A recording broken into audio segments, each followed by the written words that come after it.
පහ ශ්‍රේණිය ගණිතය විෂය ධාරාව යටතේ අපි අද සූදානම් වෙන්නේ අපේ දූපුතුන් සමග ඩිජිටල් වේලාව දෙවෙනි කොටස පාඩම ඉගෙන ගන්නයි.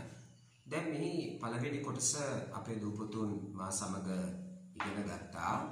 එහිදී අපි ඩිජිටල් වේලාව එක කොටසදී පෙරවරු වේලාවක් දුන්නොත් සාමාන්‍ය වේලාව පෙරවරු වේලාවක් දුන්නොත් කොහොමද ඩිජිටල් වේලාවෙන් එහෙම නැත්නම් පැය 24 ඔරලෝසුවේ වේලාවෙන් එහෙම නැත්නම් සම්මත ක්‍රමයට හොයන්නේ කියන එක පිළිබඳව අපේ දූපුතුන් කරුණු කාරණා ඉගෙන ගත්තා.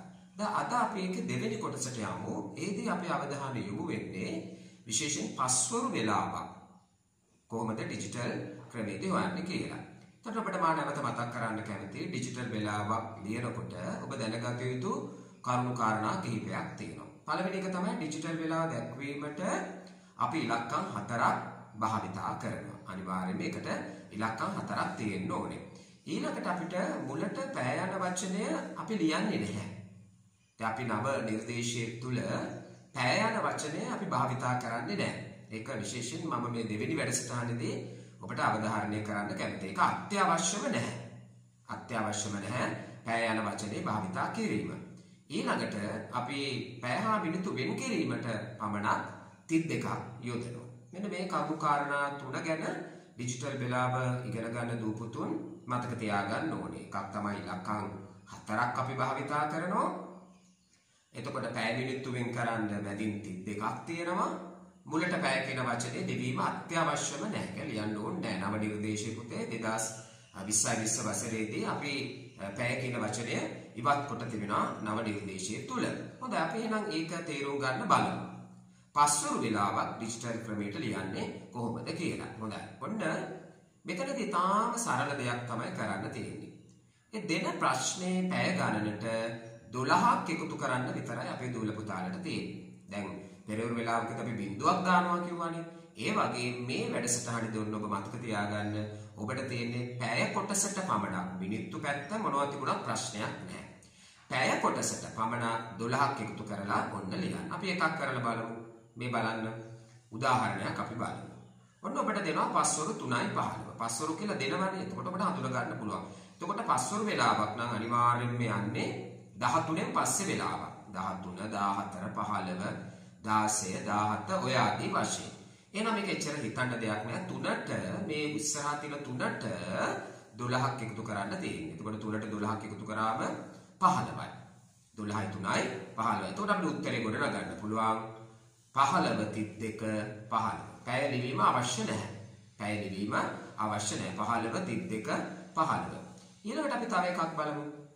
දැන් අපිට දෙනවා සාමාන්‍ය වේලාව පස්වරු 8 කියලා. මේක ඩිජිටල් වේලාවෙන් ලියන්න, සම්මත වේලාවෙන් ලියන්න, එහෙම නැත්නම් පැය 24 ඔරලෝසු වේලාවෙන් ලියන්න කියලා. එතනදිත් අපි මොකද කරන්නේ?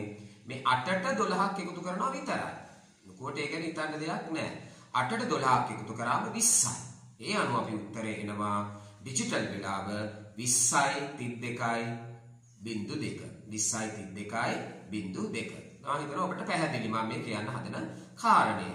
අපි තවත් ගැටලුවක් බලමු. ඔන්න ඔබට දෙනවා පස්වරු 11යි 25. පස්වරු 11යි 25. 11ට 12ක් එකතු කරන්න විතරයි තියෙන්නේ. වෙන මොකුත් කරන්න දෙයක් නැහැ. 11ට 12ක් එකතු කරාම 23යි. අන්න පැය වෙනසක් වුණා. ඒ අනුව අපි උත්තරේ ඩිජිටල් වේලාවෙන් ලියනවා 23යි 32යි 25යි. මිනිත්තු මං කව ඕනම එකක් ඔබට 59 දක්වා ඕනම එකක් සටහන් කරගන්න පුළුවන් මිනිත්තු පැත්ත. ඒක කිසි ගැටලුවක් නැහැ. හරි ඊළඟට අපි තව එකක් බලමු. දැන් අපි දෙනවා ඩිජිටල් වේලාව. සාමාන්‍ය වේලාවට බවට පත් කරන්න. දැන් ක්‍රම දෙක වෙන්න පුළුවන් නේ. සාමාන්‍ය වේලාව ඩිජිටල් වේලාව බවට පත් කරන්න දෙන්නත් පුළුවන්. ඩිජිටල් වේලාව සාමාන්‍ය වේලාවට. දැන් අපිට බාට 13යි 10යි අපි දීලා තියෙනවා.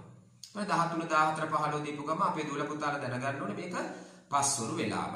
ඒ අනුව අපිට කරන්න තියෙන්නේ මේ 13න් 12ක් අඩු කරන්න විතරයි. අපි 12ක් එකතු කරා වගේම සාමාන්‍ය වේලාව ඩිජිටල් වේලාව කරද්දී ඩිජිටල් වේලාව සාමාන්‍ය වේලාවට පත් කරනකොට පුතේ 12ක් අඩු කරන්න. එහෙනම් 13න් 12ක් අඩු කරාම අපිට ගන්න පුළුවන් මෙතන පිළිතුර සාමාන්‍ය වේලාව පස්වරු 1 32 10. පස්වරු 1 32 10. එතකොට අපි එතන පස්වරු ලියන්න ඕනෙමයි. මොකද අපි 13 14 15 වෙනි තමයි හඳුනගන්නේ මේක පස්වරු වේලාවක් කියලා. ඒ අනුව අපි හිතන පස්වරු සටහන් කරන්න ඕනම. එහෙමනම් අපේ දුවලා පුතාලා මේ ගැටලුවේදී සෑම 13ටම වැඩි වෙලාවක් ඔබට ආවොත් පස්වරු කියලා සටහන් කරන්න ඕනේ කෙටි යෙදුම. පාව කියලා දැම්මනම් හොඳටම ඇති. හරි. අපි තව ඩිජිටල් වෙලාවක් බලමු. ඔන්න ඔබට දෙනවා 11:30. දැන් එතන ඔබට පේනවා මේ 13 14 15 තියෙන එකක් නෙවෙයි. 11. එතකොට ඔබට පැහැදිලිව තේරුම් ගන්න පුළුවන් වෙන්න ඕනේ මේක පෙරවරු වෙලාවක් කියලා. මොකද අපි ඔබට කලින් වැඩසටහනේදී මතක් කරා ඉලක්කම් 3ක් සහිත එකක් අපිට බිඳුව දාලා පෙරවරු වෙලාව කියලා හඳුනා ගන්න පුළුවන්. ඊට අමතරව 11 10 11 12 සාමාන්‍ය වශයෙන් අපි පෙරවරු කාලය කියලා හඳුනා ගන්න. ඒ ගැටලුව තමයි මෙතනදී අපි ඔබට නැවත සිහිපත් කරන්න දෙලා තියෙන්නේ 11:30 පෙව 11:30 හැටියටමයි සටහන් වෙන්නේ. ඒක අපි 9:20 බලමු. දැන් මේ පැත්තෙන් බිඳුවක් තියෙනවා. බිඳුවක් තියෙනවා ඔබ හඳුනනවා මේක පෙරවරු වෙලාවක්. ඒ අනුව පෙව 9:32:20. එතකොට එතන බිඳුවක් සටහන් වෙන්නේ නැහැ සාමාන්‍ය වෙලාවට ලියනකොට.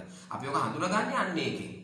බිඳුවක් තියෙනවා නම් තමයි ඒක ඩිජිටල් වෙලාවටපත් වෙන්නේ. බිඳුවක් නැත්නම් ඒක සාමාන්‍ය වෙලාවක් ඉලක්කම් 3කින් තියෙන අවස්ථාවකදී. හරි. අපි ඊළඟට බලමු ඩිජිටල් වෙලාව දුන්නොත් 15:10.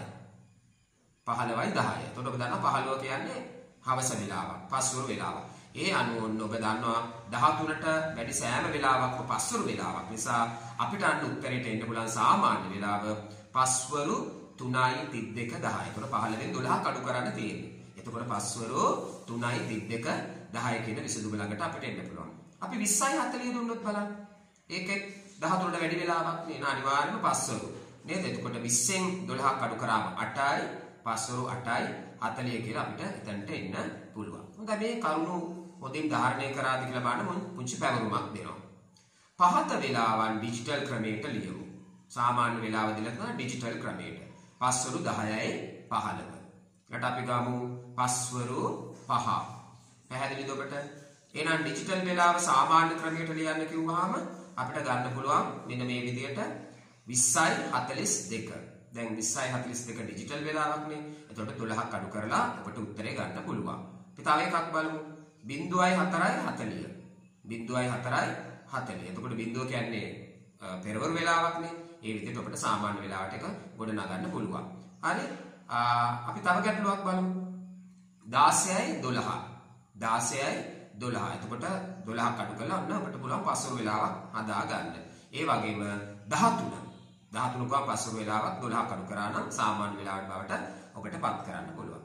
හොඳයි. මම හිතනවා ඔබ මේ පාඩමේදී මේ කරුණු කාරණා ගැන විශේෂණ අවධානය යොමු කරා. ඔබ අපේ පළවෙනි වැඩසටහනේදී පෙරවරු වෙලාවක් කොහොමද ඩිජිටල් ක්‍රමයට ලියන්නේ කියලා ඉගෙන ගත්තා. ඔන්න මේ වැඩසටහනේදී පස්වරු වෙලාවක් කොහොමද ඩිජිටල් ක්‍රමයට ලියන්නේ, ඩිජිටල් වෙලාවක් දීලා තියෙනවා නම් සාමාන්‍ය වෙලාවට ලියන්නේ කොහොමද කියලා ඉගෙන ගත්තා. මම හිතනවා ඔබට වැඩි ලකුණක් ලබා ගන්න ශිෂ්‍යත්වයේදී මේ පාඩම ඔබේ ජීවිතයට වැදගත් පිටිවහලක් වේ. හොඳයි. එහෙනම් අපි තවත් දවසකින් මෙවැනි වැඩසටහනකින් හමු වෙනතෙක් අපේ දුවලා පුතාලට ආයුබෝවන්.